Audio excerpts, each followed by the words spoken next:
अतुल्य भारत हिस्ट्री के online platform पर मैं अमित फगेरिया एक बार आपका पुनः स्वागत करता हूं। और आज जो हमारी चर्चा का विषय होगा वह है नेहरू रिपोर्ट।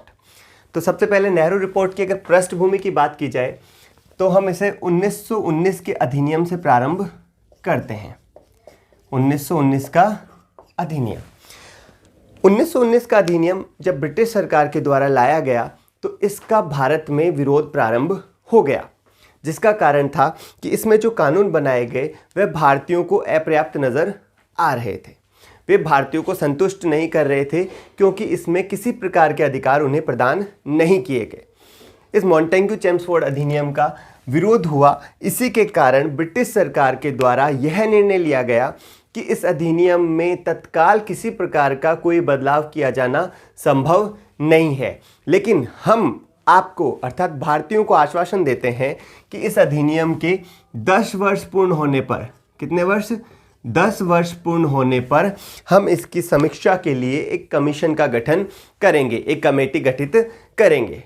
और इसी के तहत 1929 में एक कमेटी का गठन किया जाना था। लेकिन 1927 में ब्रिटेन में आम चुनाव होने थे, जिसके चलते वहाँ की सरकार यह चिंतन में थी कि यदि आने वाले चुनावों में लेबर पार्टी सत्ता में आ जाती है तो उसके द्वारा इसकी समीक्षा की जाएगी, उससे ब्रिटेन को नुकसान पहुंच सकता है। इसी कारण 1927 में एक कमीशन का गठन किया गया, जिसे हम साइमन कमीशन के नाम से जानते हैं। इस साइमन कमीशन में कुल 7 सदस्य थे और सातों के सातों अंग्रेज थे। ठीक है, जॉन साइमन की अध्यक्षता में इस कमीशन का गठन किया गया और इसके सातों सदस्य क्या थे, अंग्रेज थे। जबकि यह कमीशन भारत के लिए कानून बनाने के लिए गठित किया गया था, भारतीयों के लिए कानून बनाने के लिए गठित किया गया था। इसी कारण भारतीय राजनीतिक दलों ने इस कमीशन का विरोध प्रारंभ कर दिया। इस समय भारत सचिव के पद पर लॉर्ड बर्किनहेड मौजूद थे। इन्होंने भारतीयों को कहा कि आप अभी संविधान निर्माण में सक्षम नहीं हैं, आप कानून निर्माण में सक्षम नहीं हैं, इसलिए किसी भारतीय को इसमें शामिल नहीं किया गया। यदि आप एक मत से कोई कानून बना सकते हैं तो मैं आपको चुनौती देता हूं। इस चुनौती को भारतीय राजनीतिक दलों के द्वारा स्वीकार कर लिया गया और 1927 के मद्रास अधिवेशन, कांग्रेस का जो सालाना अधिवेशन होता था, इस बार 1927 में मद्रास में आयोजित किया गया और इसकी अध्यक्षता किसके द्वारा की गई, मोतीलाल नेहरू के द्वारा। 1927 के कांग्रेस के मद्रास अधिवेशन में ब्रिटिश सरकार की चुनौती को स्वीकार कर लिया गया और 1928 में सर्वदलीय मीटिंग के आधार पर 29 दलों की एक मीटिंग हुई और उसमें निर्णय लिया गया कि एक कमेटी का गठन किया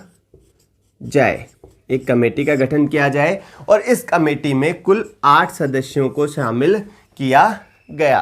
कितने सदस्यों को शामिल किया गया, 8 सदस्यों को। अब इस कमेटी को करना क्या था, बर्किनहेड ने जो चुनौती दी थी उसके आधार पर एक संविधान बनाना था और इस कमेटी के अध्यक्ष के रूप में किसको चुना गया, मोतीलाल नेहरू। ठीक है, मोतीलाल नेहरू की अध्यक्षता में एक कमेटी गठित की गई जिसमें कुल कितने सदस्य थे, 8 सदस्य थे। इन सदस्यों में दूसरे सुभाष चंद्र बोस, थर्ड अली इमाम, फोर्थ तेज बहादुर सप्रू, फिफ्थ शोएब कुरैशी, ठीक है। सिक्स्थ GS प्रधान, 7th सरदार सिंह और 8th MS आणे। ठीक है, इस कमेटी में कुल 8 सदस्य थे जिसकी अध्यक्षता कौन कर रहा था? मोतीलाल नेहरू। और इस कमेटी को अगले 3 महीने में लॉर्ड बर्किंगहेड की चुनौती के आधार पर एक संविधान का निर्माण करना था। इस कमेटी के द्वारा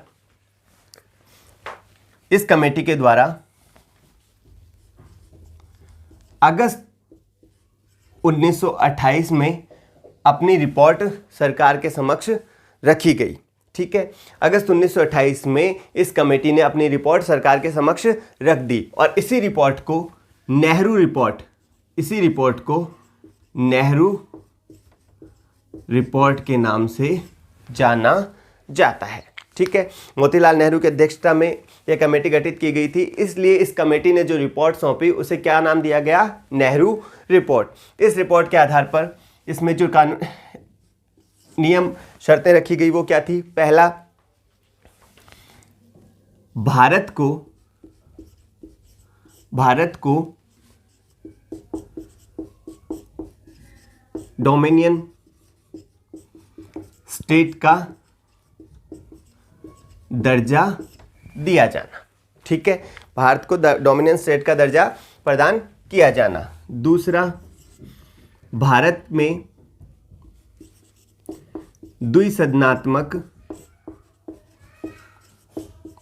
व्यवस्था का प्रारंभ। ठीक है, डोमिनियन स्टेट्स जैसा कनाडा ऑस्ट्रेलिया को दिया गया था उसी प्रकार भारत को भी क्या डोमिनियन स्टेट्स का दर्जा दिया जाए। दूसरा, द्विसदनात्मक व्यवस्था अर्थात एक उच्च सदन तथा दूसरा निम्न सदन। जिस प्रकार वर्तमान में हमारे लोकसभा और राज्यसभा 2 उच्च सदन, निम्न सदन और उच्च सदन है। ठीक है, उसी प्रकार उस समय क्या मांग की गई कि केंद्र में द्विसदनात्मक व्यवस्था लागू की जाए। तीसरा, सिंध को बंबई से पृथक किया जाए। चौथा, पृथक निर्वाचन प्रणाली का अंत किया जाए। ठीक है, जो मुसलमानों को 1909 के अधिनियम के तहत पृथक निर्वाचन प्रणाली प्रदान की गई थी उसको समाप्त कर दिया जाए। ठीक है, पांचवा, मौलिक अधिकारों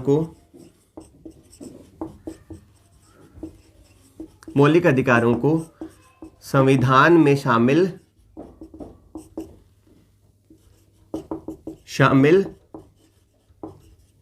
किया जाए। छठा, भारत में एक उच्च न्यायालय तथा लोक सेवा आयोग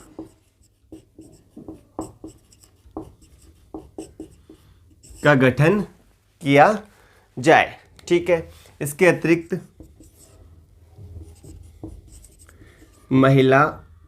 महिलाओं को समान अधिकार प्रदान किए जाएं। ठीक है, आठवां, वयस्क मताधिकार की बात भी इसके अंतर्गत की गई, जिसमें 21 वर्ष तक के युवक को 21 वर्ष तक की आयु प्राप्त किए गए व्यक्ति को मतदान का अधिकार प्रदान किया जाए। ठीक है, ये नेहरू रिपोर्ट के अंतर्गत नियम रखे गए। इन बातों में से कुछ राजनीतिक दल ताल्लुक नहीं रखते थे। जैसे जो डोमिनियन स्टेट्स की बात की गई उसका विरोध पंडित जवाहरलाल नेहरू तथा सुभाष चंद्र बोस ने भी किया। उनका कहना था कि अब हमें डोमिनियन स्टेट्स की ज़रूरत नहीं है, अब हमें पूर्ण स्वतंत्रता की बात करनी चाहिए। इसी का परिणाम था, किसका विरोध किया था? डोमिनियन स्टेट्स का विरोध किया था। और इसी का परिणाम था कि किसने? पंडित जवाहरलाल नेहरू और सुभाष चंद्र बोस ने कांग्रेस में एक दबाव समूह का गठन किया जिसका नाम क्या रखा गया, इंडिपेंडेंस फॉर इंडिया लीग। ठीक है, इंडिपेंडेंस फॉर इंडिया लीग की स्थापना किसके द्वारा की गई थी, पंडित जवाहरलाल नेहरू और सुभाष चंद्र बोस। यह कांग्रेस के भीतर ही एक दबाव समूह था। दूसरा, जो जिन्ना थे उनके प्रस्ताव पर ही सिंध को बंबई से पृथक किया गया था, लेकिन जो पृथक निर्वाचन प्रणाली थी उसको समाप्त करने के बदले में, पृथक निर्वाचन प्रणाली को समाप्त करने के बदले में जिन्ना केंद्र में 1/3 सदस्य संख्या, केंद्र विधायिका में 1/3 सदस्य संख्या मुसलमानों के लिए संरक्षित रखने की मांग कर रहे थे कि उन्हें 1/3 सदस्य संख्या से उनकी संरक्षित रखी जाए। पृथक निर्वाचन प्रणाली यद्यपि समाप्त कर दी जाए, लेकिन केंद्रीय विधायिका में 1/3 सदस्य संख्या संरक्षित रखी जाए। इस बात का तेज बहादुर सप्रू समर्थन कर रहे थे, लेकिन जयकर ने जिन्ना की यह बात पूर्णतः खारिज कर दी और उनके द्वारा कहा गया कि वे मुसलमानों के नेता ही नहीं हैं, जिसके परिणाम स्वरूप जिन्ना कांग्रेस से अलग हो गए और उनके द्वारा 14 सूत्री मांगे रखी गई। ठीक है, जिन्ना अब कांग्रेस से अलग होते चले गए और उन्होंने अपनी पृथक से 14 सूत्री मांगे रख दी। ठीक है, इसको नेहरू रिपोर्ट के नाम से जाना जाता है। यह पहली बार ऐसा हुआ जिसमें मौलिक अधिकारों की बात की गई और इसमें जो प्रस्ताव रखे गए और पहली बार भारतीयों के द्वारा संविधान निर्माण का प्रयास किया गया, इसी कारण इसे भारतीय संविधान का ब्लूप्रिंट भी कहा जाता है। इसी कारण इसे भारतीय संविधान का ब्लूप्रिंट भी कहा जाता रहा है। ठीक है, अब अगर साथियों इस पे क्वेश्चंस की बात की जाए तो इस पे कई क्वेश्चन बनते हैं, जैसे एक कि भारतीय राजनीतिक दलों को चुनौती किसके द्वारा दी गई थी, लॉर्ड बर्किनहेड के द्वारा। लॉर्ड बर्किनहेड इस समय भारत सचिव थे और इनके द्वारा भारतीय राजनीतिक दलों को संविधान बनाने की चुनौती दी गई। नेहरू जो कमेटी थी, नेहरू रिपोर्ट जिसके द्वारा सौंपी गई थी, उस कमेटी की अध्यक्षता किसने की थी, मोतीलाल नेहरू ने की थी। इसमें कुल कितने सदस्य थे, 8 सदस्य थे। ठीक है, 8 सदस्यों वाली एक कमेटी थी। ठीक है, नेहरू रिपोर्ट कब आई थी, तो अगस्त 1928 को आई थी। पहली बार मौलिक अधिकारों की बात किस में की गई, तो किस में की गई, नेहरू रिपोर्ट में की गई। ठीक है, और नेहरू रिपोर्ट के विरोध स्वरूप इंडिपेंडेंस फॉर इंडिया लीग की स्थापना किसके द्वारा की गई, सुभाष चंद्र बोस और पंडित जवाहरलाल नेहरू के द्वारा की गई। नेहरू रिपोर्ट के विरोध में जिन्ना के द्वारा जो 14 सूत्री क्या किया गया, 14 सूत्री मांगे रखी गई और नेहरू रिपोर्ट को किस नाम से भी जाना जाता है, भारतीय संविधान के ब्लूप्रिंट के नाम से भी जाना जाता है। ठीक है, ये नेहरू रिपोर्ट की बात हुई। अगली क्लास में हम बात करेंगे लाहौर अधिवेशन पे और फिर सविनय अवज्ञा आंदोलन पे। धन्यवाद।